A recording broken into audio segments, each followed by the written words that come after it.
Bien, quedamos en este punto.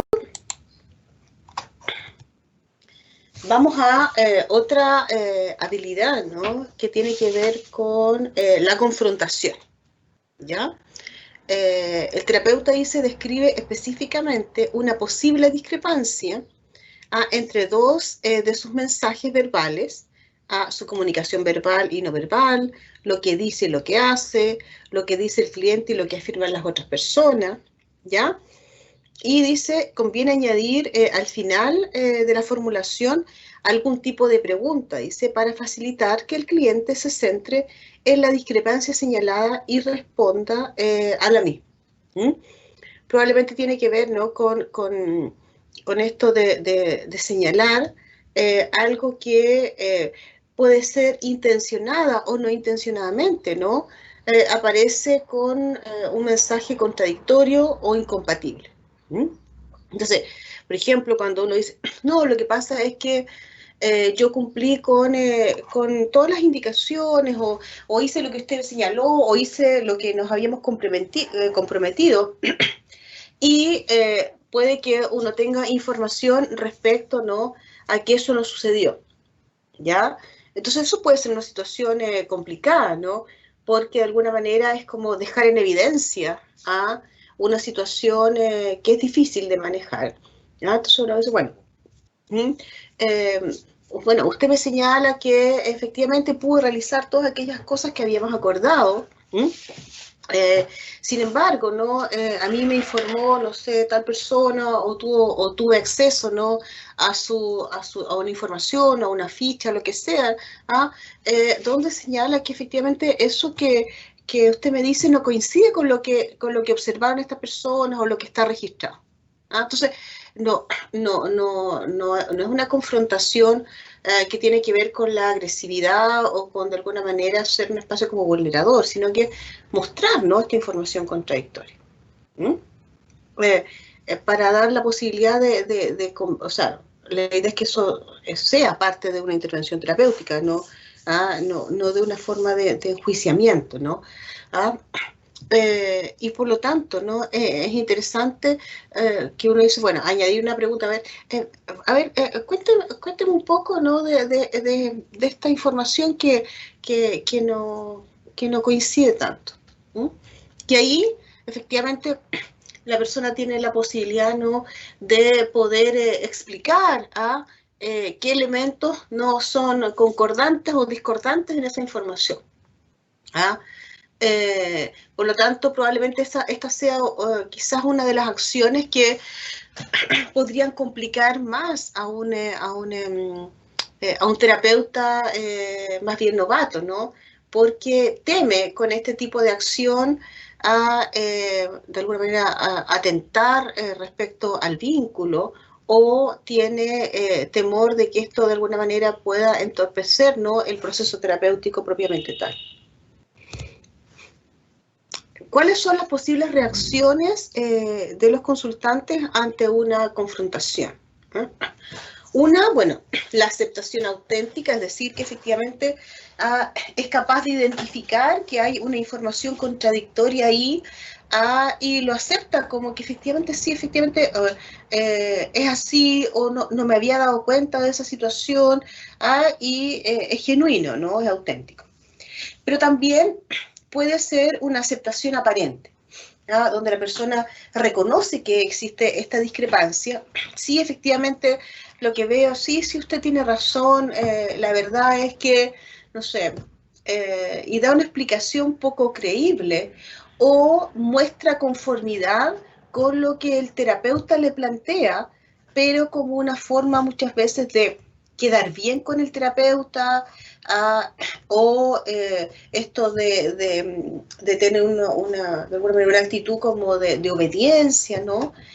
Pero no está efectivamente convencida de que efectivamente lo que yo le estoy planteando coincide con lo que creo, con lo que le parece, sino que lo hace para dejar tranquilo al terapeuta. Entonces uno tiene que tener la habilidad para poder identificar, ¿no? efectivamente ese tipo de aceptación que es una aceptación no genuina. ¿Mm? También puede tener una reacción de confusión o desconcierto, es decir, la persona no se dio cuenta efectivamente que esa situación es contradictoria, que hay información, ¿no?, que no es compatible. ¿Ah? Y quizás no entiende lo que pasó ahí, o de alguna manera se quede desconcertado porque dice, bueno, a partir de esto, ¿no? Necesito como entender qué es lo que pasó aquí, ¿ya? Uno podría decir, bueno, no sé, estoy pensando, ¿no?, en una situación donde alguien podría decir, no, lo que pasa es que efectivamente, ¿no?, mi pareja es una persona que siempre ha estado conmigo, es una persona que siempre está presente, que se preocupa, digamos, de lo que me está pasando, yo siento que yo puedo contar con esa persona, qué sé yo, ¿ya? Y después, ¿no?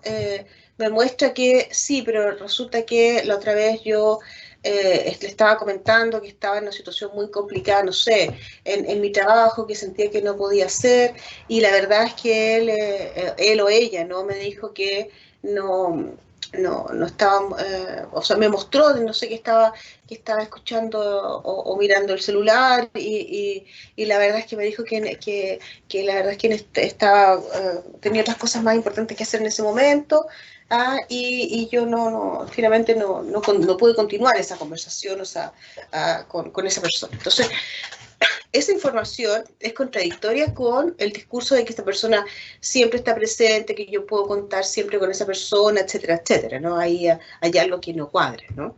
Entonces, pero la persona no se da cuenta, ¿no?, que este discurso que repite no coincide con la evidencia que me señala. Entonces, cuando yo muestro eso, la persona dice, ¿verdad? No me había dado cuenta de eso. ¿Ah? No había entendido, ¿no?, que eso, o sea, le había dado otra connotación, o de alguna manera lo había disfrazado, ¿no?, de otra fórmula para efectivamente que no le generara esta contradicción. Entonces, eso es interesante, ¿no? Porque a veces estas situaciones que pueden darle intensidad, ¿no?, a la sesión, hacen que se generen algunos movimientos interesantes. Pero hay que tener cuidado para que no transformar, ¿no?, una situación como esa en una acción que puede ser vista como una agresión, una descalificación.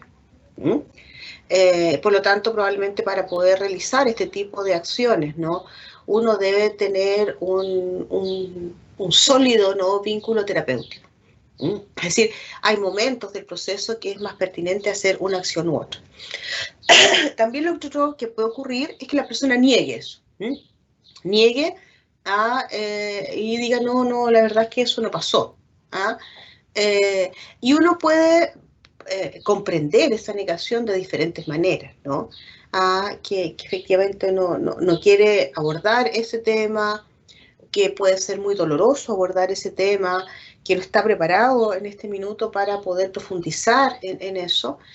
Por lo tanto, ahí también hay que tener estos elementos guardados como parte como del archivo de información para saber en qué momento es más pertinente, ¿no? El timing, ¿no? De poder abordar eso que apareció en otro momento, en otras sesiones, ¿no?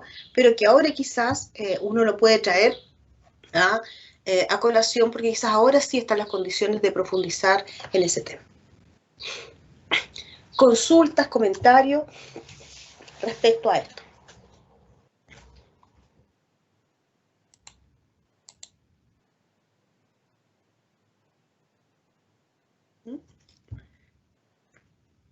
Respecto al tema de la confrontación.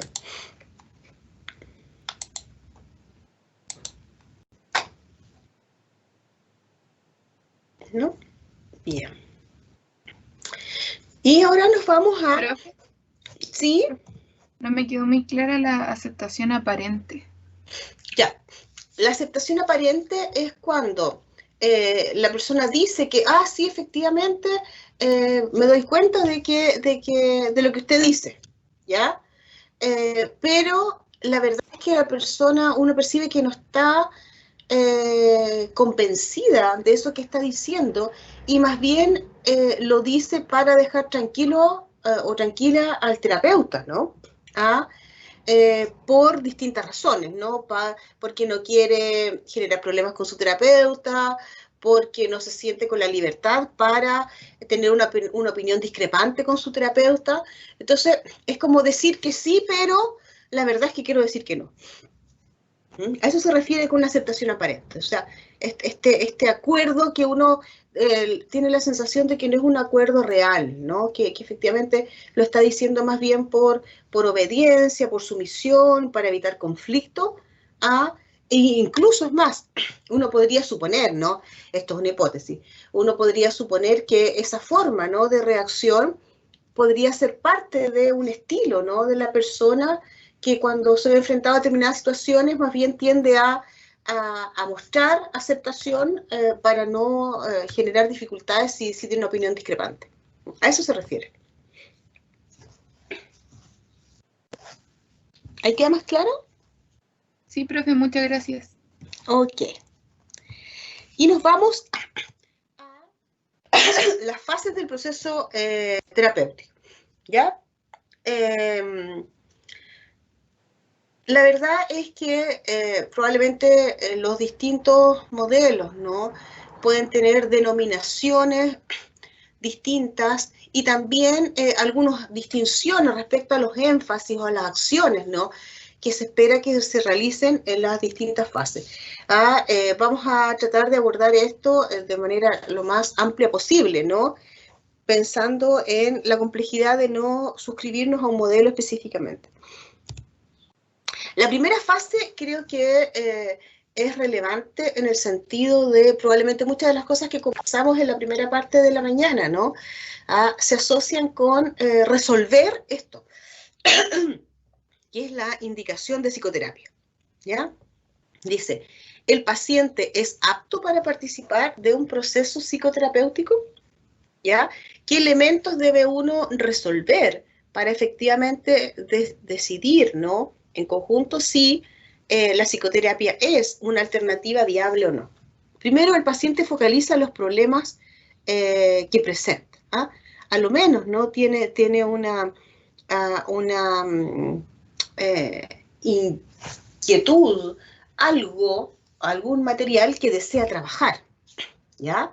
Y por eso es que cuando hay presiones externas, ¿no?, uno debe, como terapeuta, identificar si efectivamente cuáles son las motivaciones de la persona para estar ahí y si esas motivaciones ayudan a un proceso terapéutico o se requiere otro tipo de intervención psicológica que no es psicoterapia y que también puede beneficiar a esa persona, ¿ya? Bueno, todos sabemos que aquellos elementos que tienen que ver con la coacción, ¿no? ¿Sí?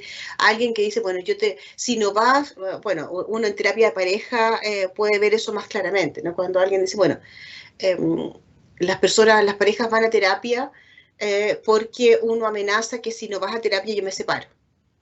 Entonces, si uno como terapeuta no identifica ese elemento clave, de que en el fondo uno está en terapia porque quiere estar y el otro está en terapia para que no lo abandonen, ya están por razones muy distintas. Y es importante poder despejar esa duda, ¿ya? La otra vez, por ejemplo, me pasó, ¿no?, con una persona que consultaba por una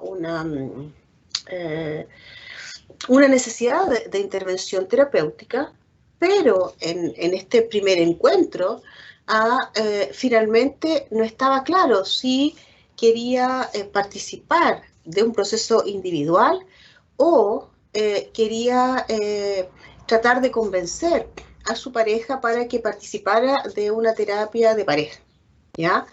Entonces, más bien, ¿no?, en algún momento del proceso pareció que lo que quería esta persona era que yo convenciera a la pareja de que se involucrara en este proceso terapéutico, ¿ya? Entonces, de alguna manera todavía no estaba claro en ese momento que si yo tenía o no tenía paciente. Entonces ahí lo que se sugiere, ¿no? Es mostrar de alguna manera esta ambigüedad, y es una ambigüedad genuina, ¿no? Y mostrar la ambigüedad y también abrir la posibilidad de que la persona tenga un tiempo, ¿no? Para resolver esa ambigüedad y decidir cuál es el mejor camino que quiere, ¿no? O sea, si quiere efectivamente una terapia individual o quiere insistir con la alternativa de una terapia de pareja y por lo tanto tiene que buscar un terapeuta de pareja, ¿no? Entonces, probablemente lo terapéutico ahí, sin haber habido un proceso terapéutico iniciado propiamente tal, ¿no? Porque estábamos en la primera sesión, es descubrir que estaba esa discrepancia, ¿ya? Entonces es interesante tener claro ese elemento básico, ¿no? Que es la indicación o no de psicoterapia. También ha pasado, ¿no? Que, por ejemplo, con personas mayores, ¿no? A veces los hijos, ¿no? Muy preocupados porque sus padres, alguno de sus padres no reciba atención. Me ha tocado, ¿no? Que en algunos casos personas mayores plenamente autónomas y conscientes van a terapia, pero sin motivación de ir a terapia. Y cuando uno trabaja en la posibilidad de descubrir si existe alguna motivación trabajable desde el consultante, no aparece y lo que aparece es yo estoy aquí para que mis hijos no se enojen conmigo y la dejarda o para que dejen de estar preocupados, ¿ya? Pero y cuando uno busca algún otro elemento que podría pensar en que puede ayudar a construir motivo de consulta, no aparece, también uno dice, bueno, aquí no hay condiciones para la psicoterapia. ¿Ya? También dice, bueno, que ha mantenido al menos, dice aquí, una relación significativa en su infancia. Yo diría, yo agregaría, ¿no? Ha sido capaz, tiene la capacidad de construir alguna relación significativa, ¿ya? ¿Por qué? Porque involucrarse en un proceso psicoterapéutico es involucrarse en una relación significativa, acotada al ámbito terapéutico, es una relación temporal, pero implica de alguna manera ser capaz de una relación de confianza, de construir a lo menos una intimidad emocional, ¿no? Un espacio donde yo soy capaz de compartir cosas personales con un otro.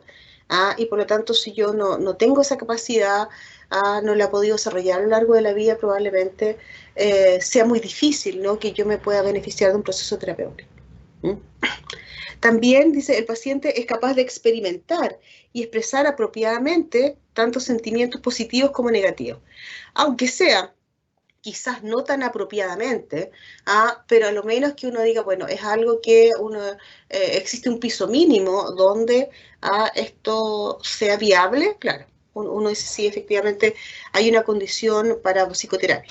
Si eso no es posible, ¿no? Si la persona no está en condiciones de realizar esto, ¿no? De poder experimentar, de poder contactarse emocionalmente, de poder hablar de sus sentimientos, tanto positivos como negativos, probablemente sea muy difícil, ¿no? Construir ahí una relación terapéutica.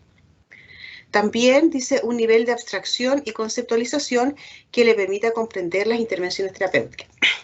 Probablemente cuando ustedes revisaron, ¿no?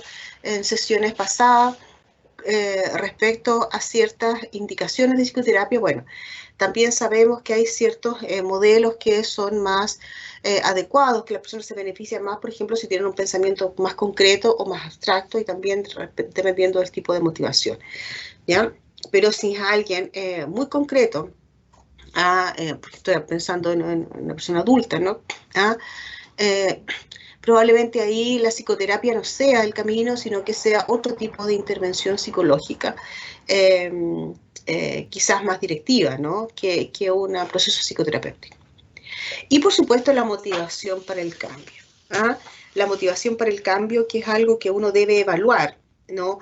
No solamente en la etapa inicial, sino que la motivación para el cambio uno la debe ir monitoreando, porque no es algo que se mantenga parejo, ¿no? La motivación va modificándose a lo largo del proceso. Entonces hay momentos de mayor motivación, otros de menor motivación. Y ahí, bueno, hay diferentes formas de evaluar esto, ¿no? está la clásica, ¿no?, clasificación de Prochaska, ¿no?, que divide el proceso de motivación en distintas fases, ¿no? Desde alguien que está en la fase como de preparación, donde puede identificar quizás tal vez que hay algún problema, pero no hay ninguna motivación para hacer algo con eso, ¿ya? Hasta las personas que ya han desarrollado un proceso de cambio y están de alguna manera bastante avanzados en ese proceso y se proyecta que no hay riesgo o hay muy poco riesgo, ¿no?, de recaídas o de retroceso. Hay otros que usan otras terminologías, ¿no?, y que hablan de pacientes o clientes compradores o que están pitineando. Un poco en esta analogía, ¿no?, que si un consultante está vitrineando, lo que hace es ir a ver por si acaso, si le gusta, si se motiva, si le interesa, si le llama la atención. Entonces, es la misma actitud que uno tiene, ¿no?, cuando de alguna manera va a una tienda, saca algo, incluso se lo puede probar, pero no tiene ninguna intención de comprar eso, sino que solamente está de alguna manera como explorando. Entonces, hay personas que efectivamente llegan a consulta desde ahí, desde ver, voy a ver, me dijeron que podría servir esto, que me podría ayudar, pero no estoy muy convencida, no estoy muy claro, vengo a ver por si acaso. ¿Ya? Entonces, también es interesante reconocer eso porque hay ciertas acciones de parte del terapeuta que son más adecuadas dependiendo del tipo de motivación, que es distinto que alguien efectivamente va a intervención, es alguien que está dispuesto a ocupar tiempo, energía, que está dispuesto a trabajar en este proceso. Entonces podemos decir que eso no es un comprador y no es alguien que está vitrineando nomás. También respecto a esta primera fase, ¿no?, cuando todavía estamos despejando si tenemos o no tenemos cliente, ¿ya?, ¿quién determina la necesidad de la intervención psicoterapéutica? ¿Puede ser el sistema público de salud o el sistema privado? Sabemos que cada sistema, ¿no?, de salud tiene su propia lógica de funcionamiento, y por lo tanto también hay que entender eso desde ahí. Por ejemplo, ¿no?, en el sistema público, cómo opera el programa de salud, cuando en atención primaria, por ejemplo, algún profesional detecta alguna temática relacionada con el ámbito de salud mental, pone una voz de alerta y lo que hace es enviar a veces una interconsulta al programa de salud mental del centro de salud. Y lo que ocurre ahí es que hay una entrevista de ingreso que a veces es realizada por distintos integrantes del equipo o por la persona encargada del programa. Cada centro ahí tiene, yo he visto que tiene distintas formas de organización, pero lo que hacen de alguna manera es identificar, reconocer esta voz de alerta que presentó algún otro integrante del equipo de salud y despejar con el paciente ahí la viabilidad o no de incorporarse a un proceso de intervención psicológica, ¿ya? Entonces, si ustedes se fijan, hay un sistema de filtro. No necesariamente ahí es el paciente el que dice, sabe que yo tengo ganas de ir a psicoterapia, y puede ingresar de manera directa a una intervención psicológica, sino que pasa por un sistema de filtro que va determinando las prioridades, ¿no? Que es la forma de organización. Probablemente en el sistema privado, ¿no? Ahí uno lo que hace es identificar ayuda, buscar a alguien que pueda prestar, ¿no?, el servicio de intervención terapéutica y uno de alguna manera gestiona eso. Entonces, obedecen a lógicas diferentes, ¿ya? Por lo tanto, es importante también reconocer cómo el paciente, cuál es el recorrido que el paciente transitó para llegar a consultar. También, en esta fase de indicación, el paciente requiere derivación o tratamiento paralelo, que también es importante, es decir, es alguien que en paralelo a la intervención psicoterapéutica va a requerir, por ejemplo, soporte farmacológico, por lo tanto, una interconsulta a un psiquiatra y una intervención en paralelo, o si uno lo ve en algunos casos, ¿no? Donde, como parece que hay cuadros clínicos, síntomas específicos que responden mejor a un tratamiento farmacológico. Entonces, a veces uno dice, bueno, dejemos que primero se estabilice, ¿no? Con un tratamiento farmacológico, y cuando haya podido estabilizarse, probablemente ahí sea un mejor momento para incorporarse a un proceso terapéutico. Entonces, a veces es un paso previo o a veces puede ser en paralelo dependiendo de la situación en específico, ¿ya? O también otro tipo, ¿no? de situaciones como la existencia de contraindicaciones, ¿ya? Es decir, cuando uno reconoce que determinados, ¿no? Por ejemplo, cuadros psicopatológicos pueden no ser adecuados, no podrían no beneficiarse de un proceso psicoterapéutico, y por lo tanto ahí lo que uno realiza es una derivación a otro especialista que pudiera de alguna manera prestar un servicio que beneficie más a ese paciente en particular. Respecto al primer punto, yo me acuerdo hace muchos años atrás, un profesional del ámbito de la psiquiatría de otra ciudad del país, una persona que era experta, ¿no? en trastornos alimenticios, específicamente con pacientes anoréxicos, ¿no? Me acuerdo que cuando consultábamos, él era psicoterapeuta además, pero además era psiquiatra. Entonces, él trabajaba más en psicoterapia que como un psiquiatra más focalizado en lo biomédico.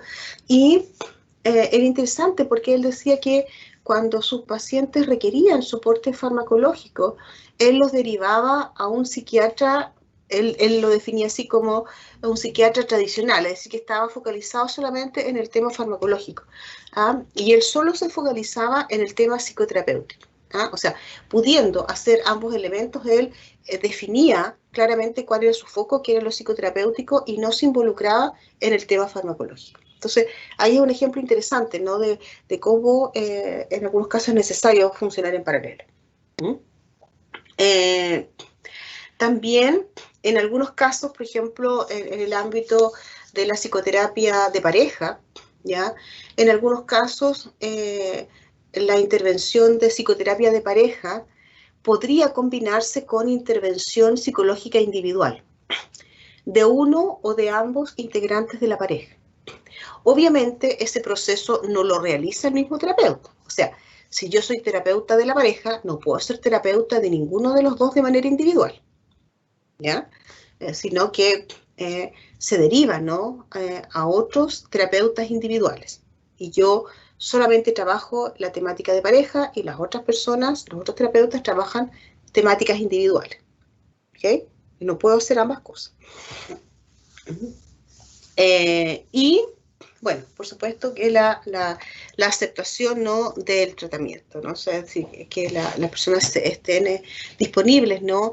para poder reconocer la necesidad de este tipo de intervenciones que son necesarias para poder beneficiarse de la psicoterapia.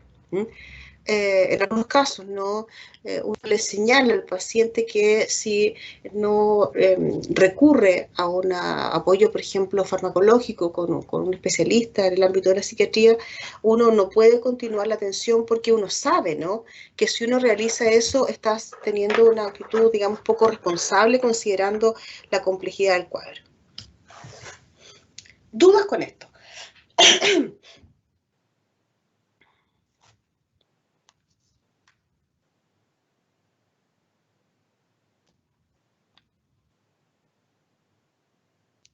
¿No?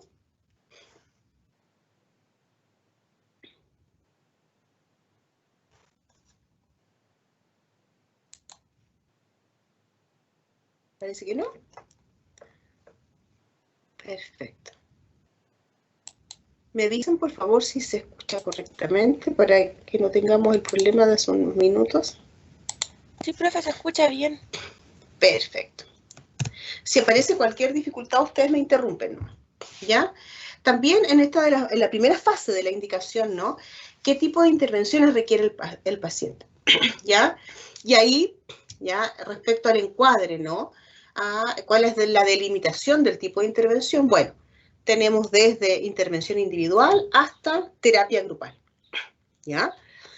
Obviamente, un terapeuta responsablemente no puede hacer de todo, ¿ya?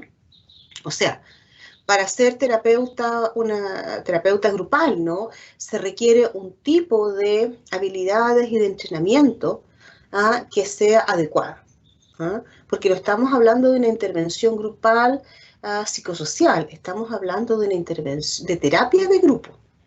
Por lo tanto, hay un ámbito de especialización de que es la terapia grupal. Lo mismo para terapia de pareja y terapia familiar. O sea, el que yo cite a una pareja o a una familia no convierte a eso en terapia familiar, sino que el procedimiento de la intervención terapéutica.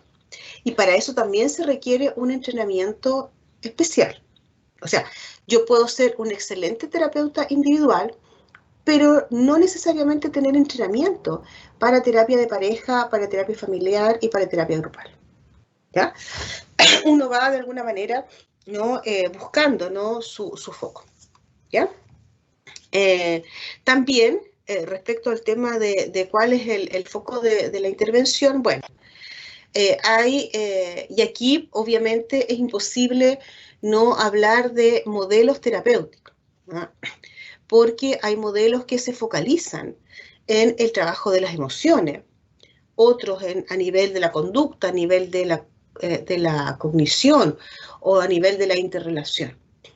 Si yo lo hablo, por ejemplo, desde el modelo sistémico, que es el entrenamiento que yo tengo, ¿no?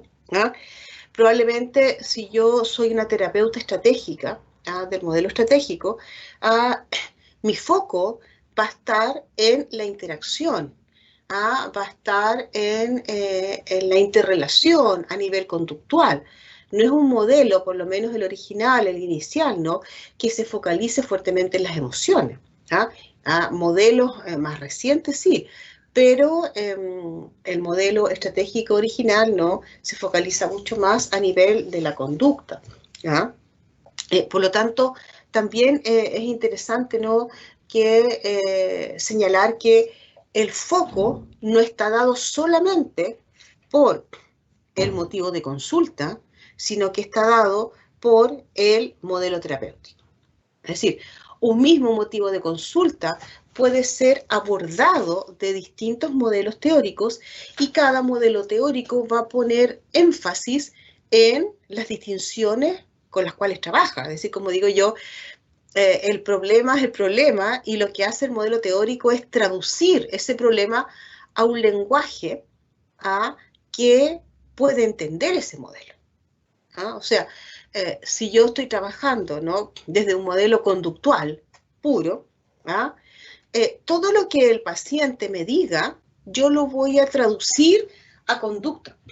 Y por lo tanto las preguntas que yo voy a realizar van a estar orientadas a conducta, porque si me habla de otra cosa es como que me hablara en otro idioma, ¿ya? Insisto, si yo, por ejemplo, estoy hablando del modelo estratégico, ¿no? tradicional, lo que yo hago, ¿no? es realizar preguntas para traducir lo que el consultante me dice a los parámetros, los conceptos con los cuales el modelo trabaja. Porque si no, si yo no hago eso, no voy a tener material desde donde trabajar. Por lo tanto, el foco, insisto, está dado por el modelo teórico y no necesariamente siempre por el motivo de consulta solo, porque el mismo problema puede ser trabajado con énfasis distinto. ¿Ya? Entonces, eso es interesante también. Y respecto al último punto, ¿no? que el énfasis de la intervención puede estar dado, dice ahí, en lo interpersonal o en lo intrapsíquico. Es decir, puede estar dado en la interacción vuelvo, ¿no? El modelo estratégico es un modelo que se focaliza en la interacción. ¿Ah? Pero si estamos hablando, por ejemplo, de un modelo más cognitivo, el modelo más cognitivo se centra más en el proceso interno, en lo intrapsíquico y también en lo interpersonal. Pero el foco de trabajo, ¿no?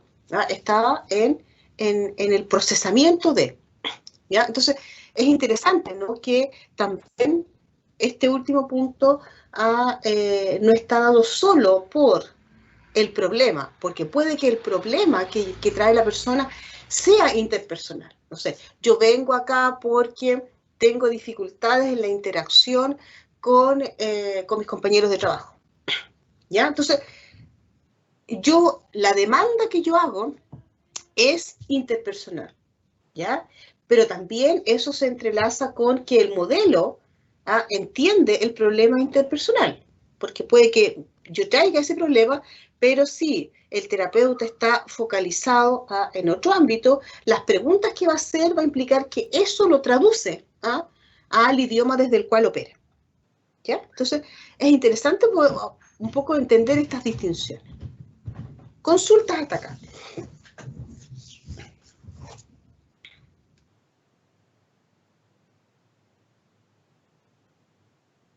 ¿Estamos conectados todavía? ¿Estamos entendiendo? ¿O yo me desvié del camino y necesitamos aclarar algunas cosas? Sí, no lo entendí muy bien, la verdad. Ya, ¿qué es lo que no entendiste bien? A ver, para yo focalizarme en eso.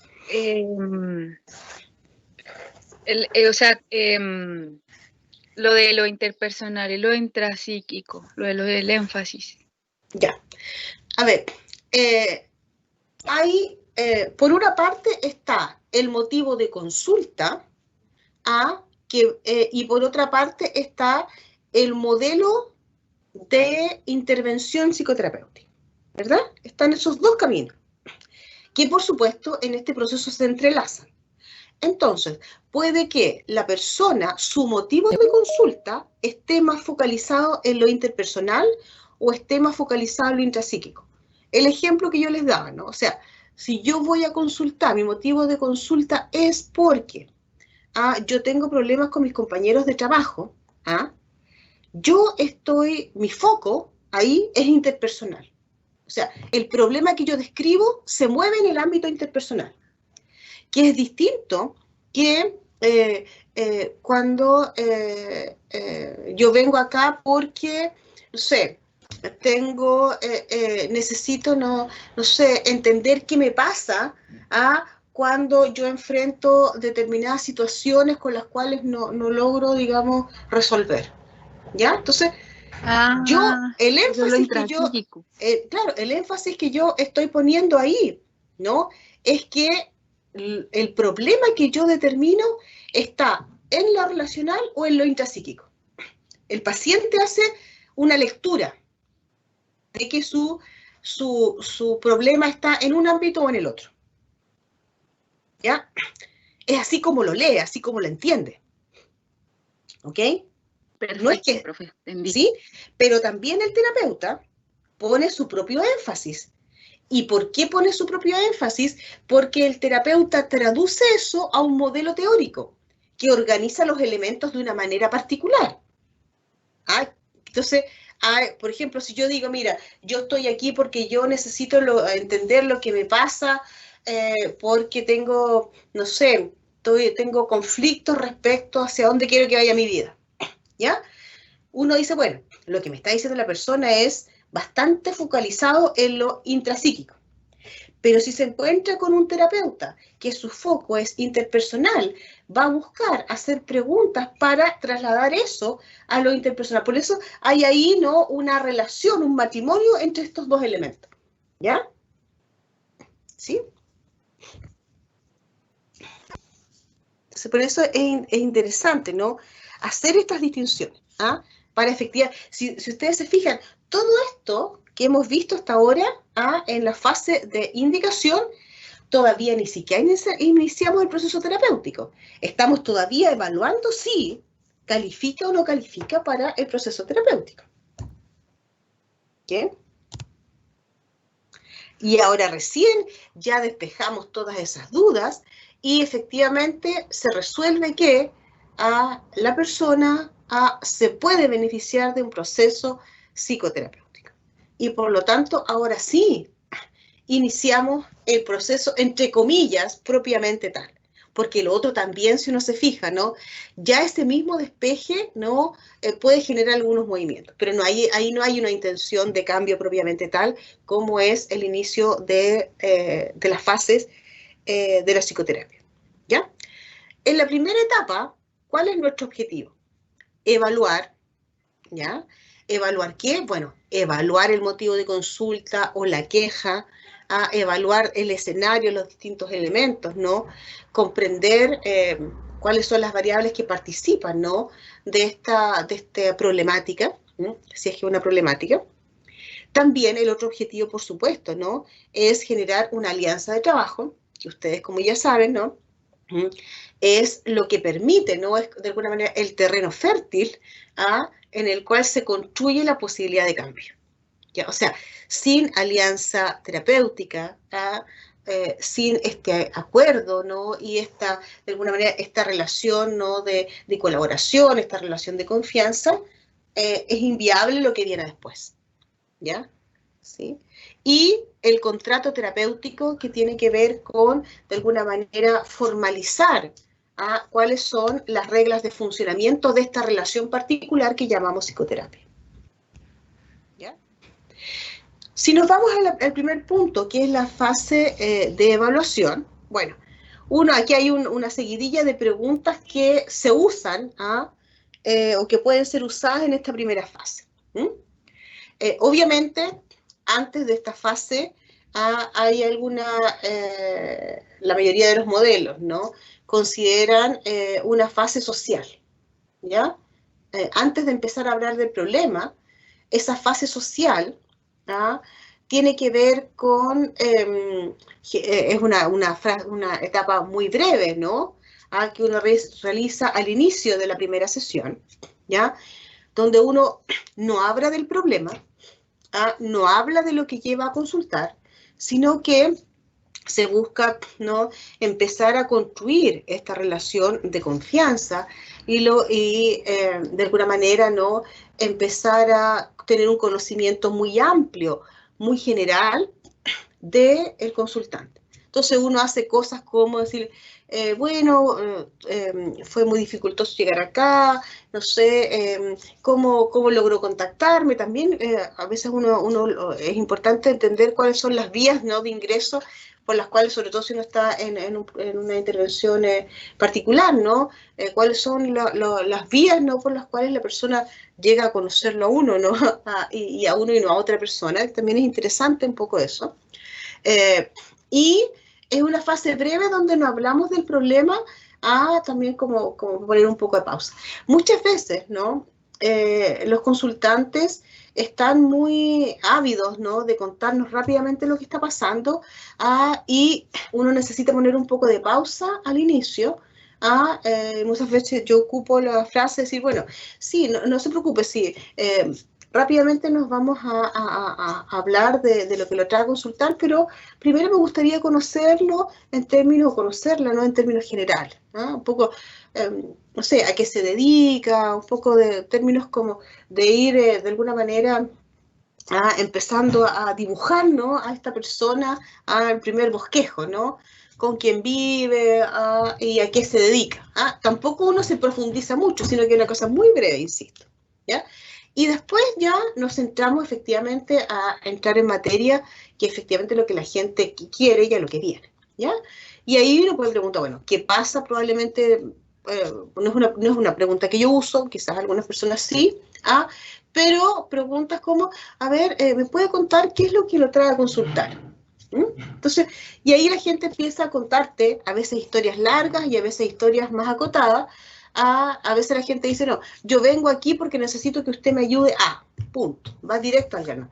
Y otras veces las personas se dan una vuelta larga, ¿no? Para ayudarlo a uno a contextualizar, y te entregan un montón de información que ellos consideran que es relevante que uno conozca, Después uno tiene que descubrir por qué las personas creen que eso es importante y cuáles son las conexiones que ellos hacen, porque eso a uno sí le interesa.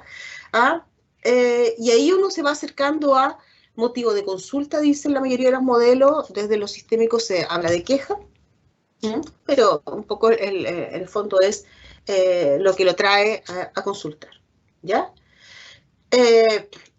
Y también otra pregunta que es importante de resolver es ¿por qué ahora?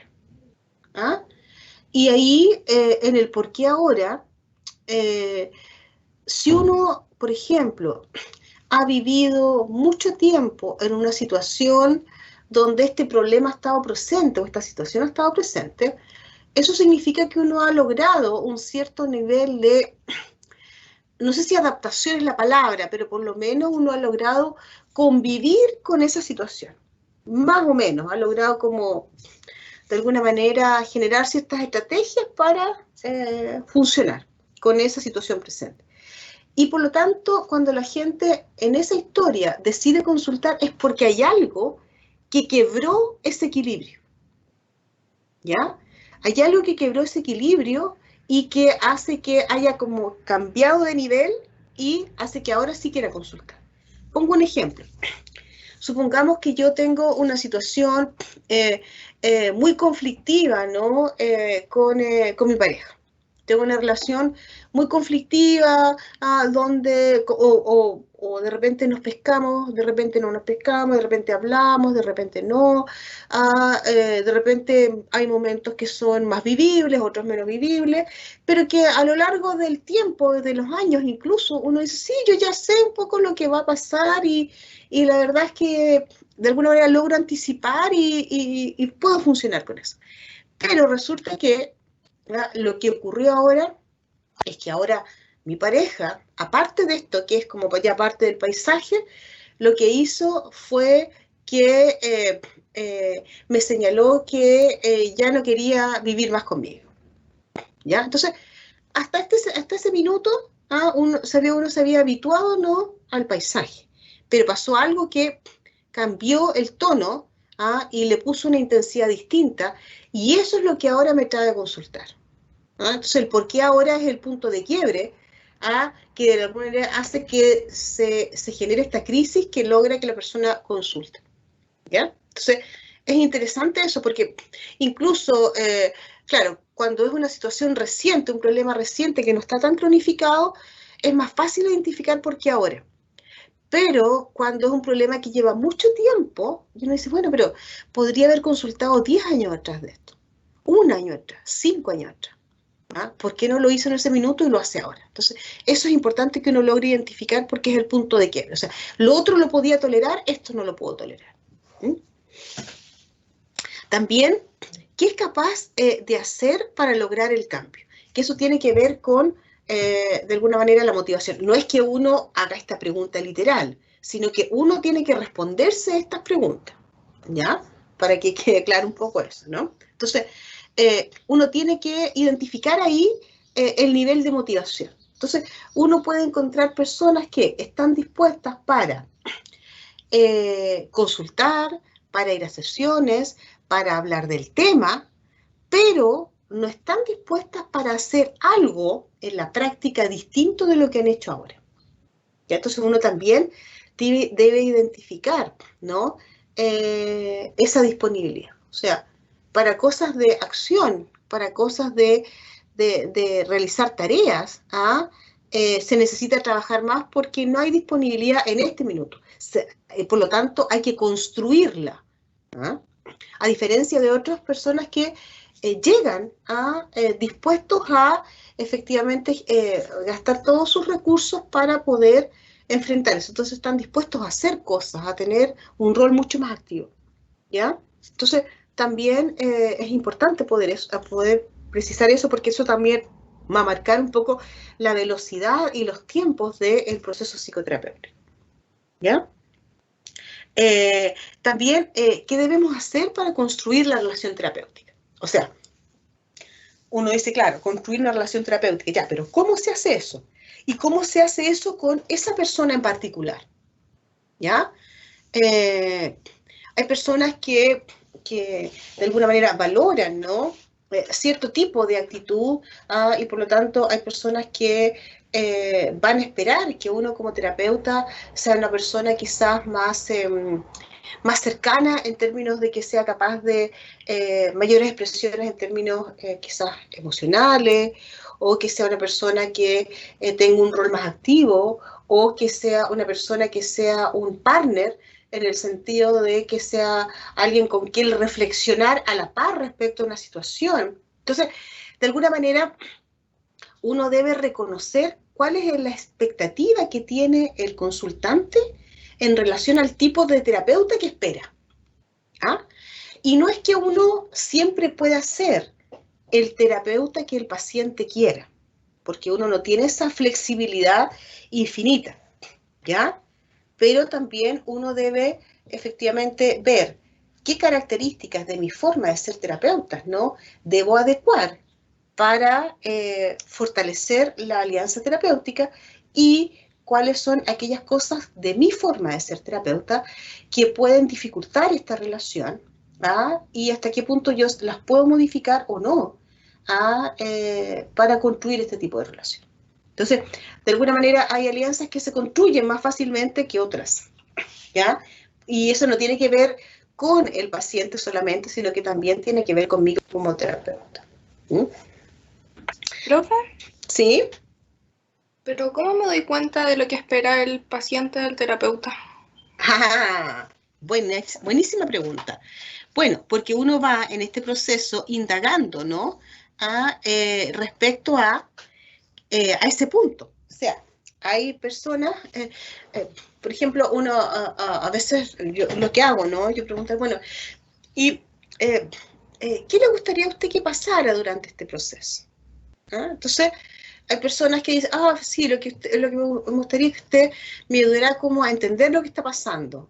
O algunos dicen, me gustaría que usted me ayudara a decir lo que tengo que hacer. ¿Ya? No es que yo le tenga que decir lo que tengo que hacer, porque eso no es muy terapéutico. O sea, no es terapéutico decirle a la gente cómo tenga que vivir su vida. ¿Ya?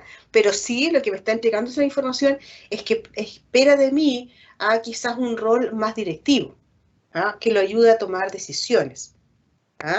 Que el Profe, otro me está diciendo que lo que espera que yo lo ayude a reflexionar. ¿Sí? y podría ser que uno observe cómo se relaciona esa persona con otros para darse cuenta lo que podría esperar también de uno. También, también. Y eso tiene que ver con este punto que está aquí, ¿no? De la transferencia y la contratransferencia de nuestro padre, ¿no?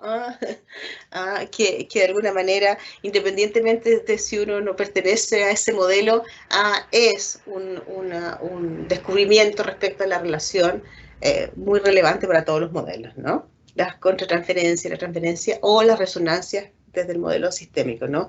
Que de alguna manera, si es una persona que tiende a establecer, por ejemplo, un tipo de relación de dependencia con otros, uno puede suponer que va a tender a establecer el mismo tipo de relación con uno. Y en eso, esa observación es muy interesante, ¿no? Es decir, a veces la persona empieza a hablar, ¿no?, de su historia, y uno identifica, ¿no?, un cierto estilo relacional, ¿ya? O, como uno dice desde el modelo sistémico, ciertas pautas isomórficas, es decir, yo establezco un tipo de relación en un contexto, y transfiero ese mismo tipo de relación a otros contextos. ¿Ya? Entonces, y ahí yo debo tener ojo, porque si efectivamente esa persona tiende a establecer, por ejemplo, relaciones de dependencia con otros, va a inducir, va a buscar que yo establezca el mismo tipo de relación. No es que lo haga conscientemente, pero es algo que esa persona tiene entrenamiento en eso.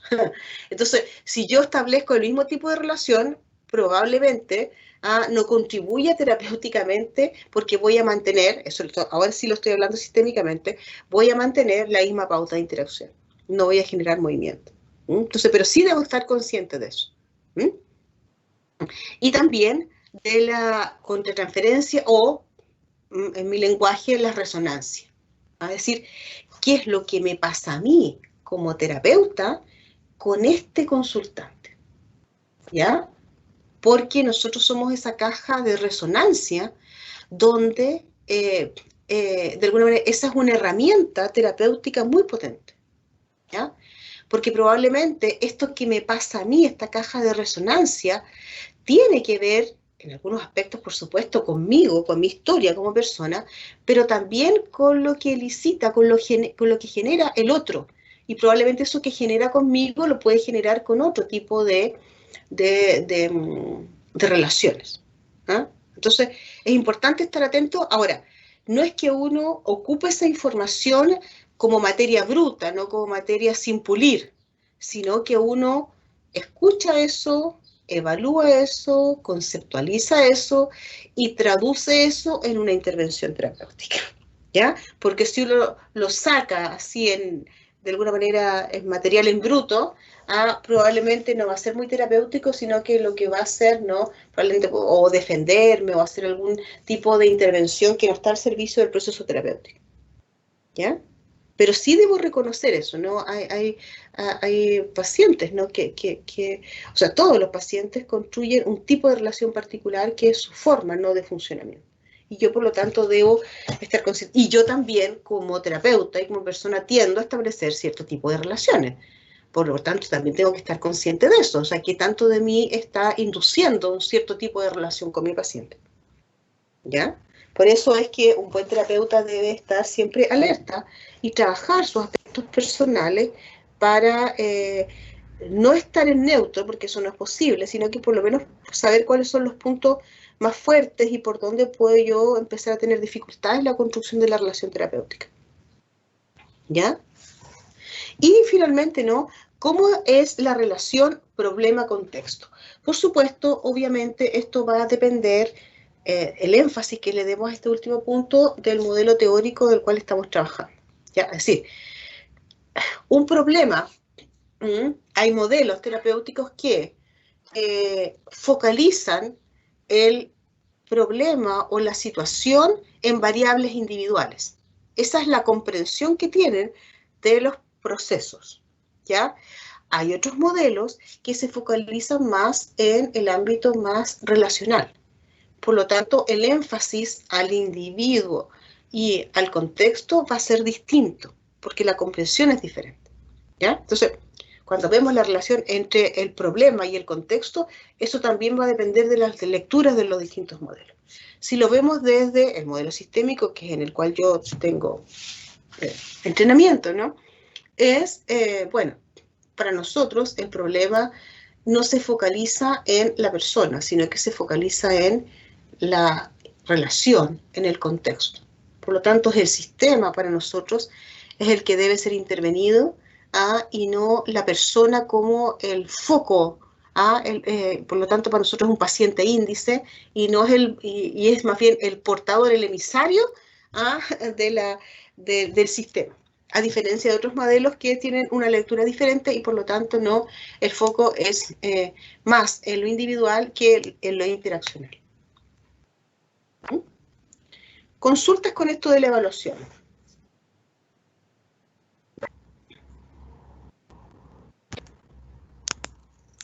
¿Queda más claro ahí? ¿Qué es lo que hacemos? ¿Qué es lo que evaluamos?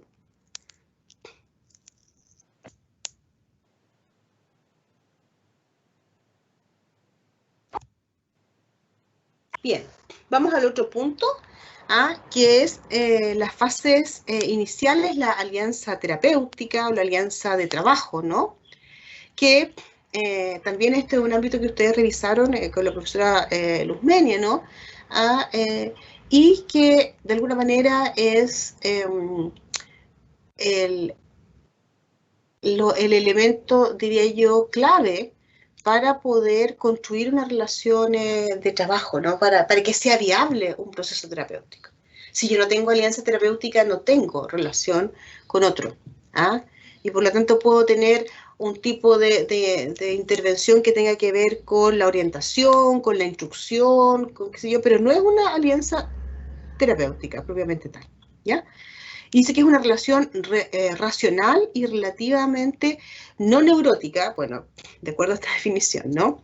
entre paciente y analista. Ya vemos ahí cuál es la conceptualización del lenguaje, ¿no? Que hace posible la cooperación decidida del paciente en la situación analítica. Obviamente está claro desde dónde viene, ¿no?, esa definición.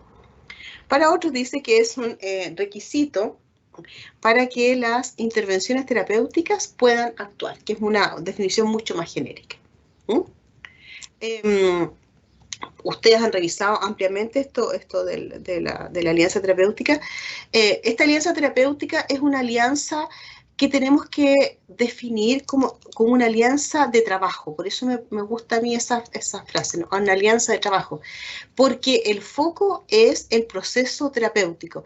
Esta no es una relación social que uno pueda transferir a una relación, por ejemplo, de amistad, porque a pesar de la construcción de la cercanía, incluso emocional, de la intimidad emocional,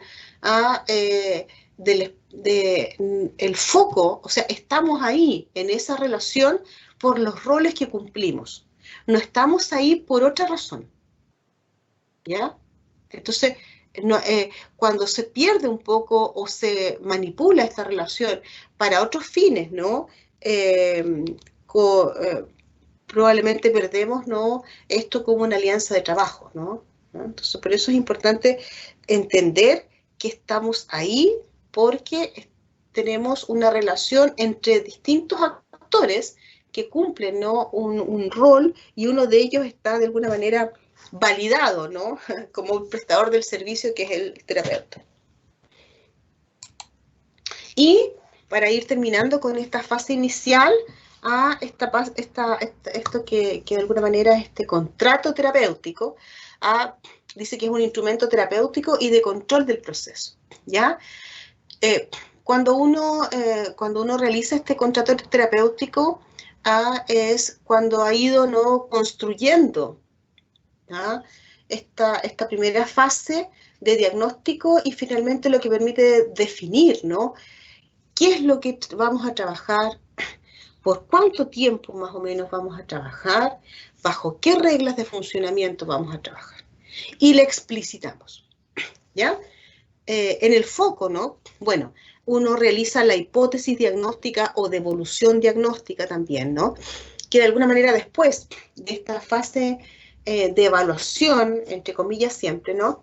De alguna manera el terapeuta logra construir una hipótesis para entender lo que está ocurriendo desde un modelo teórico particular. O sea, la hipótesis diagnóstica no es ateórica. La hipótesis diagnóstica obedece a un modelo teórico. ¿Qué significa eso? Que si yo estoy haciendo una hipótesis diagnóstica cognitivo-conductual, los elementos que yo voy a reconocer, distinguir, entrelazar y mostrar al consultante van a ser dentro de esa lógica. Si yo soy una terapeuta sistémica, mi hipótesis diagnóstica va a obedecer a ese modelo teórico, ¿ya? No a otro. Por lo tanto, el lenguaje que yo ocupo, las variables que identifico y la interrelación entre esas variables obedecen a mi comprensión desde ese modelo en particular, ¿no? Eso es muy relevante. ¿Por qué enfatizo tanto esto, no? Porque uno ha visto, ¿no?, que de repente hay personas que realizan un diagnóstico y finalmente en la hipótesis no logran concluir algo de una manera coherente. Entonces mezclan un montón de elementos, y no porque estén trabajando de un modelo integrativo, que los existen, sino que están trabajando sin modelo. Y eso, por lo tanto, es muy difícil después pensar, bueno, ¿qué hago con esta información? ¿Cómo lo traduzco esto en una intervención? También el pronóstico, es decir, considerando las características del motivo de consulta, del paciente, qué es lo que se espera que pase en términos de cambio o de no cambio, qué aspectos son más estables, qué aspectos son de alguna manera más fáciles de modificar, en cuánto tiempo se espera que pasaría, qué es lo que podría ocurrir respecto a los riesgos, ¿no?, dentro de este proceso. Y la propuesta de tratamiento. La propuesta de tratamiento también muchas veces obedece a ciertos marcos más o menos flexibles de algunos modelos. Por ejemplo, si estoy trabajando desde la terapia breve, los distintos modelos, ¿no? Tienen su propia terapia breve o sus propias terapias breves, ¿no? O sea, terapia breve psicodinámica, terapia breve cognitivo-conductual, hay terapia breve desde lo sistémico, o sea, hay distintos que han derivado a terapia breve a que lo que hacen es acotar, ¿no? A veces más o menos flexible el número de sesiones. Entonces hay algunos que dicen, bueno, una terapia breve dura 12 sesiones. Hay modelos que son rígidos. Hay algunos que dicen, no, la terapia breve se mueve entre tantos y tantas sesiones. Entonces, de alguna manera, uno hace una propuesta ahí de tratamiento, ¿ah?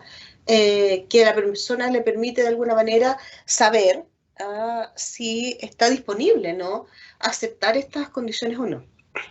También, en el encuadre, bueno, el tipo de intervención, o sea, esta va a ser una intervención individual, va a ser una terapia pareja, va a ser una terapia familiar, va a ser una terapia grupal, va a ser una terapia donde podríamos ir mezclando, ¿no? Vamos a hacer una terapia individual, pero eventualmente podría existir la posibilidad de invitar a alguien del contexto significativo para trabajar algunas cosas. Entonces, uno muestra, ¿no? Cuáles son la forma de trabajo que tiene el terapeuta, el lugar, ¿ya? Por ejemplo, en el contexto actual, ¿no? Donde muchos estamos haciendo intervención no presencial, bueno, este es, ¿no? Uno define, va a ser por qué plataforma, o va a ser, en algunos casos, incluso puede ser a través de una videollamada de WhatsApp, o a través de alguna de otra plataforma distinta, ¿no? Dependiendo de las facilidades, de los recursos, de la comodidad, ¿no? De diferentes variables. La frecuencia, hay también procesos psicoterapéuticos que tienen una frecuencia predeterminada, ¿no? Sabemos que algunos clásicos no tenían, no sé, frecuencia de 3 sesiones semanales, otros tienen rígidamente sesiones semanales, otros sesiones quincenales, otros van matizando y dicen, en una primera etapa vamos a hacer sesiones semanales, y vamos a ir evaluando, y cuando pasen determinadas cosas que vamos a acordar, podemos ir espaciando, ¿no? A las sesiones a quincenales, o después la fase de mantención a una vez al mes, ¿no? O podemos decir, sí, vamos a mantenerla semanalmente, pero si ocurren determinados elementos, podríamos incluso pensar en tener más de una sesión semanal, y definimos cuáles son los criterios para ello. Entonces, la frecuencia, ¿no? También los modelos nos entregan alternativas de mayor flexibilidad o mayor rigidez en eso, ¿ya? Las incidencias, ¿no? Cuáles son las situaciones que podrían ser como emergentes, situaciones que de alguna manera podrían ser imprevistas, y cómo es que se podrían tomar ahí determinadas decisiones. Sobre todo cuando uno habla de situaciones de riesgo, ¿no? Cuando uno de alguna manera pone entre paréntesis la confidencialidad, porque señala que frente a determinadas situaciones donde hay riesgo de integridad a la propia vida o de terceros, uno explicita, ¿no? Que va a haber un acceso, ¿no? A terceras personas por el cuidado de la integridad del propio paciente, o insisto, de terceras personas. Eso es algo que se explicita, no es algo que aparece como sorpresivo. O también uno encuadra cosas tan simples como que, bueno, supongamos que pidió, eso ha pasado, que otra persona, tercera persona de la familia o cercano, pidió la hora para mi paciente, ¿ya?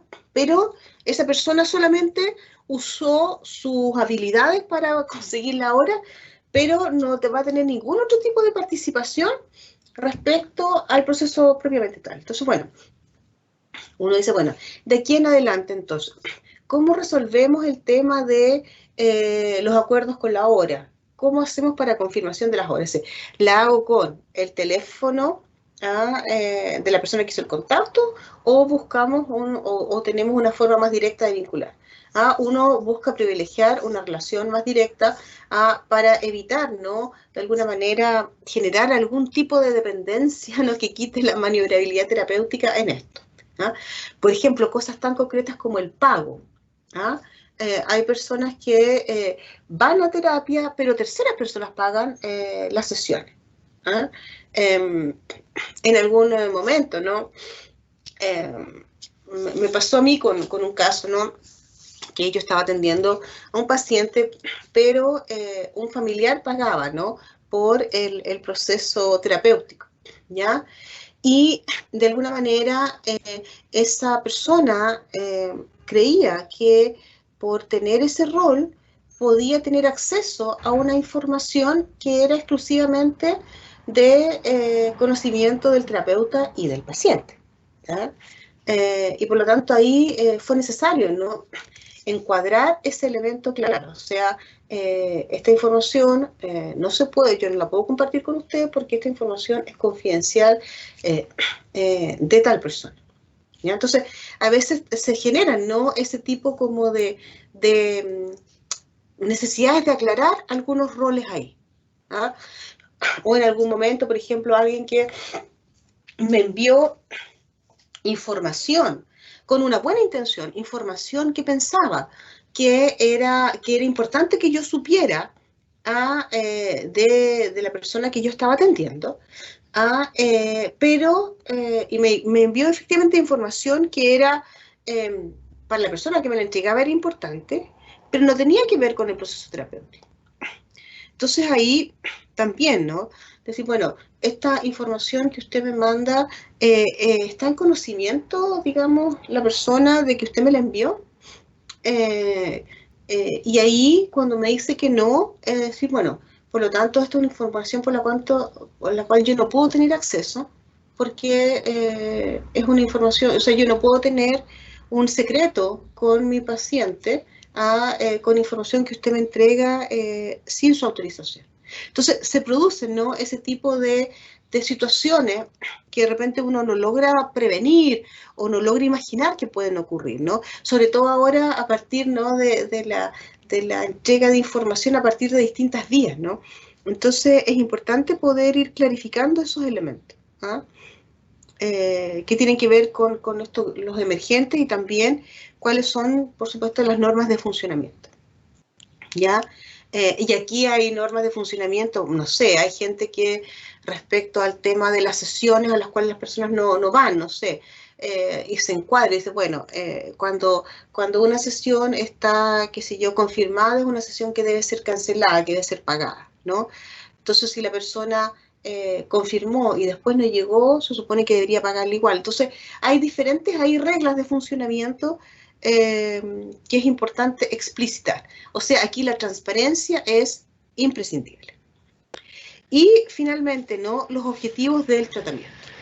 ¿Cuáles son los objetivos explícitos, acordados, co-construidos con el paciente? Es decir, no puede ser que el terapeuta sepa hacia dónde va encaminado la intervención y el paciente no sepa y solamente vaya y entregue información, ¿ya? Por lo tanto, debe ser explícito, ¿no? Porque es una relación de colaboración.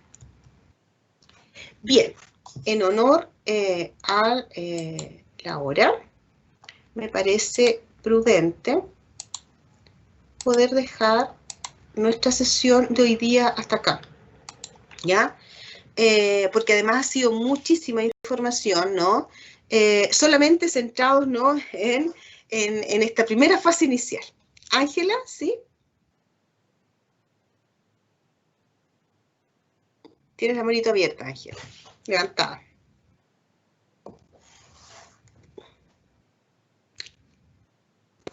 ¿Qué quieres decir, Ángela? ¿Tienes la mano? ¿Quieres consultar algo o hacer alguna observación?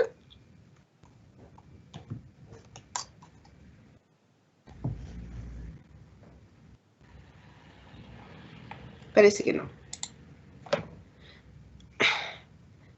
Consultas, dudas, opiniones porque a mí lo que me interesa es que ustedes vayan imaginándose, ¿no? Como los detalles, ¿no? de este proceso. ¿Mm? Consultas, opiniones respecto a lo que revisamos hoy día. Ángela, sigues con la manito abierta, no sé si quedó levantada, no sé si quedó levantada antes o quieres compartir alguna información nueva. Y también les abro la opinión a todos, ¿no? Respecto a con qué se quedan de esto que revisamos hoy día.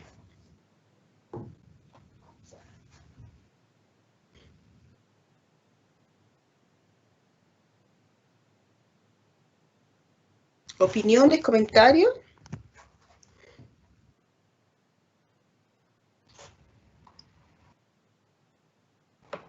No escucho a nadie. Profe, ¿Sí? Natalia. o sea, referente como al proceso, bueno, a mí personalmente me parece un trabajo igual de lo que uno se pregunte y si algún día lo voy a poder hacer como profesionalmente por toda la información que se va entregando, porque al final uno busca como tener la mejor forma de aplicar estos conocimientos de lo que es la alianza, y todo un proceso que al final uno lo ve como bastante lo que es la teoría, pero ahí uno se pregunta, por ejemplo, el tema de la práctica. Igual a veces me consulto, por ejemplo, ya en tercero, ya vamos como rumbo a cuarto, cómo es como esto en práctica, más que lo que tiene que ver con lo teórico, como esa consulta y bueno, y ese miedo que yo creo que uno se va olvidando, lo va dejando de lado a medida que uno va adquiriendo experiencia con la vida. Pero bueno, a mí personalmente me parece súper interesante. Siempre es como el aprendizaje que uno tiene respecto a que hay cosas muy específicas de las personas que pueden servir como herramienta para ser un agente de cambio o un buen profesional para hacer bueno, una ayuda, porque al final esto, como usted dice, que me parece súper interesante el tema de que la persona tiene que estar dispuesta a este cambio como con la intervención. De que si uno le propone o quiere obligar a alguien, porque uno sí, o sea, usualmente uno piensa, oh, esta persona podría ir a terapia porque no sé, ¿Cuántas veces lo ha pensado, no? exacto, y uno quiere mandar, no sé, a un familiar, dice, oh, no, ya está hablando, no sé.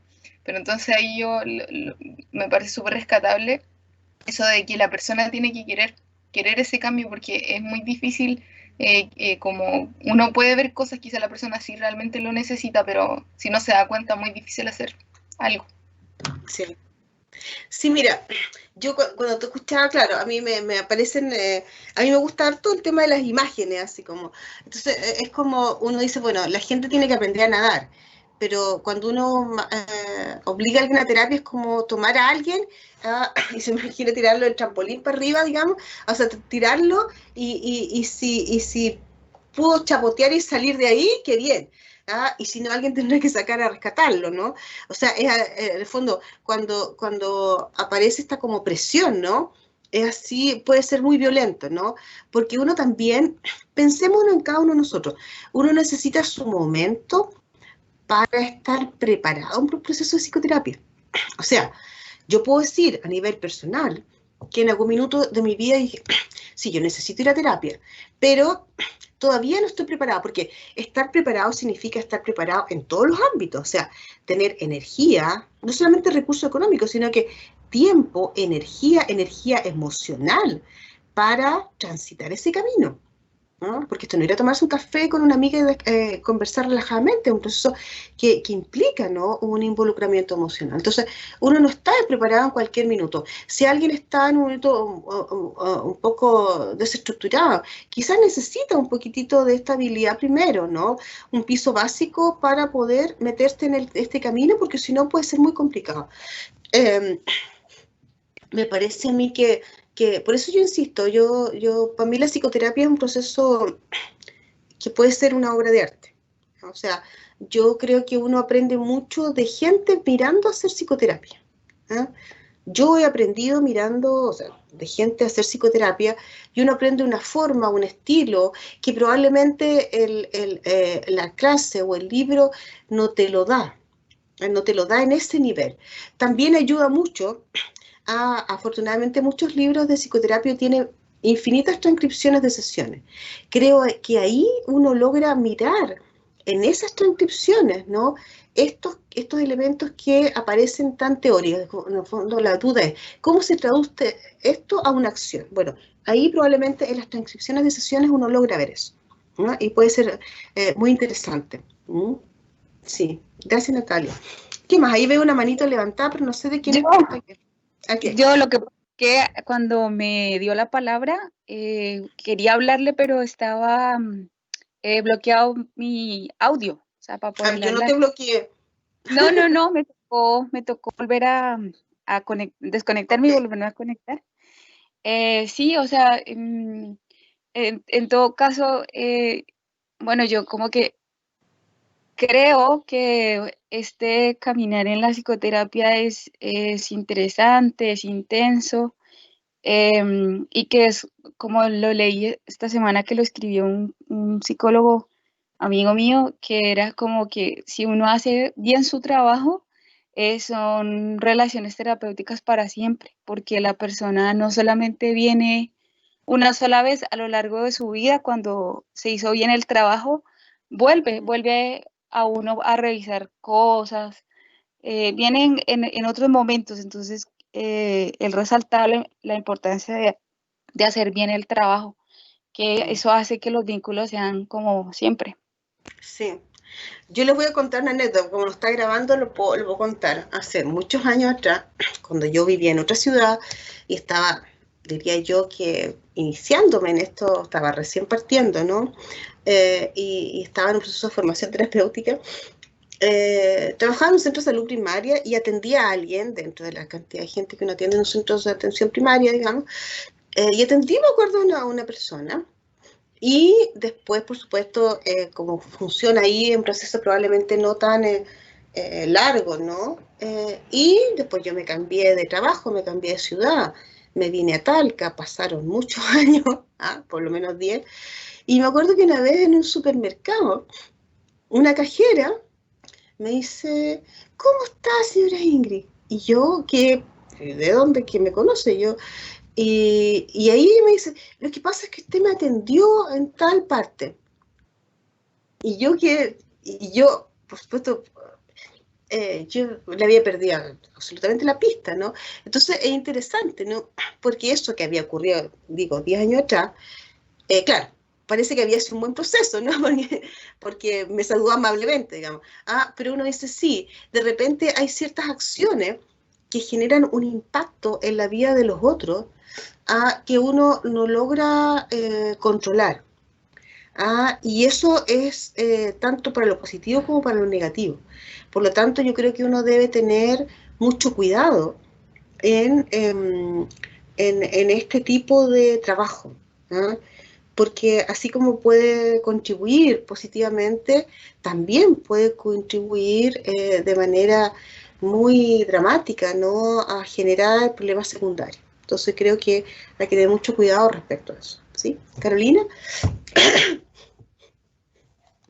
No, profe, quería decir que a mí al menos me pasa que a medida que vamos avanzando en la materia, me voy dando cuenta que realmente esto no es como cualquier tipo de comunicación, porque se utilizan una serie de, como las acciones verbales que vimos, que no se consiguen en cualquier espacio social. Así es, ¿no?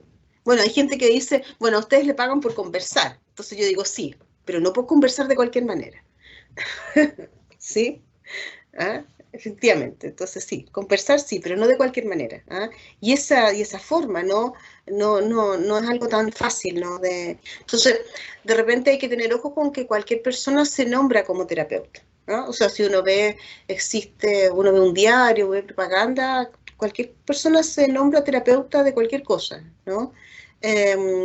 Incluso no psicólogos, ¿no? Y yo creo que es una palabra que hay que darle su estatus, ¿no? Porque implica, ¿no?, una relación. Piense que uno es depositario de espacios de intimidad y también de dolor humano muy potentes. Por lo tanto, uno debe ser responsable con eso que está ahí entre manos, ¿no? Y también, respecto a la dependencia, yo me acuerdo que un terapeuta, ¿no?, bastante conocido, ¿no?, decía, bueno, uno no tiene que vivir de la psicoterapia. Decía, uno tiene que aprender a deshacerse de los pacientes.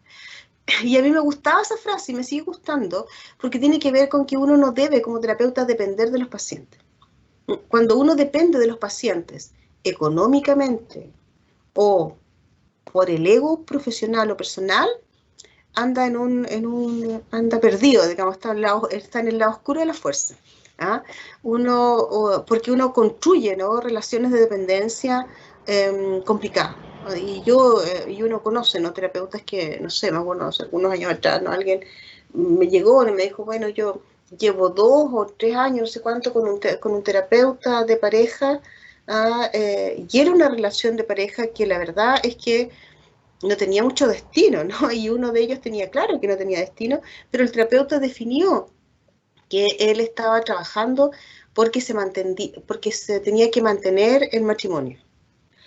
Entonces yo dije, bueno, pero el terapeuta no define eso. El terapeuta no define si la gente tiene que seguir casados, tiene que separarse. Eso yo no soy un juez que resuelva eso. Yo ayudo a la gente a que busque su camino, lo que lo haga sentir bien. Entonces uno no puede imponer su mirada ideológica, ¿no? Ideológica en todos los ámbitos a los pacientes. Por eso hay que tener cuidado, ¿no? Cuando uno genera relaciones de dependencia económica o emocional con los pacientes, porque eso habitualmente genera mucho daño. Pero debo decir que hacer psicoterapia es muy entretenido, yo lo paso bien, pero tengo una cantidad de cuotas acotadas, ¿no? Para que siga siendo un disfrute, ¿no? Este proceso de hacer psicoterapia. ¿Opiniones, consultas, un poco para ir cerrando, chicos? Profe, yo tenía una consulta acerca de los textos. Igual no me he metido a la UCB virtual, pero ¿hay que leer ciertos tipos de páginas o todo el texto, los textos en general? Yo puse ahí en la información que entregué, a ver, déjenme compartirlas acá. Para evitar. Acá. Comparto enseguida aquí. ¿La ven ahí? Sí, profe. Ya. Hay 2 textos que son completos, ¿ya? La intervención psicológica, la característica y modelo, que también es un tema que nosotros revisamos en el primer semestre, ¿ya? Y tampoco es tan largo, ¿no? Y en el último, de aproximación al estudio funcional de la interacción verbal, esta es una investigación donde lo que hacen es mostrar o estudiar algo que es muy complejo, ¿no? Estudiar fragmentos de transcripción, o sea, transcripciones de sesiones e identificar en fragmentos los distintos tipos de comunicación que tienen en el proceso. Entonces ahí lo que importa es la parte teórica que está en el marco teórico al inicio, ¿ya? Y ir observando, me interesa que logren identificar los distintos tipos de interacción verbal entre cliente y terapeuta. Ese es el foco que yo quiero que revisen. Toda la parte, digamos, de detalle metodológico, ese tipo de cosas, eso no es lo relevante, sino que es lo conceptual y un poco que ustedes logren hacer las distintas distinciones de los distintos tipos de acciones verbales entre cliente y terapeuta. ¿Ok? Ya, profe, muchas gracias. Sí, y en el primero solamente son 10 páginas, que es un texto bastante largo, pero es bastante interesante. Pero hay aspectos que ustedes probablemente revisaron con la profesora Luz Menia, porque están más en el contenido que revisaron con ella, y yo saqué de ahí un poco de los elementos que revisamos en la comunicación, pero si lo quieren leer es bastante interesante, ¿no? en el texto completo. Pero esto es lo que me interesa, que es el foco de lo que revisamos hoy día. Bien, chiquillo, en honor a la hora, siendo las... ¿Sí? ¿Ángela? Sí, profe, es que le quiero hacer una pregunta, pero no tiene nada que ver con el ramo. Es otra pregunta. Sí, lo que pasa es que como hay que entregarle lo de para la clase de mañana, entregarle ¿Sí? la actividad 5, ¿Sí? es que tenemos la duda con mi grupo si hay que adjuntarle, no sé, los PPTs, las páginas de donde No, porque eso es lo que tienen que adjuntar para el informe final, como anexo. Perfecto. Ya, sí, era eso nada más. Exacto, ok. Profe. Sí, Leti. ¿Y qué pasa si uno ya le mandó el trabajo y adjuntó los anexos? No pasa nada, trabajo de más nomás, pero está bien. ¡Miércoles! No, pero está bien, quiere decir que adelantó trabajo, ¿ves? Va a trabajar menos después, está bien. Ya con el grupo adelantamos trabajo entonces. Perfecto. Ya, ok. Bien, chiquillos, en honor a la hora, bueno, espero que lo pasen muy bien, que tengan una feliz Navidad. junto a su familia, a sus seres queridos. Este año ha sido un año difícil para todos, ¿ah? Ha sido complejo, probablemente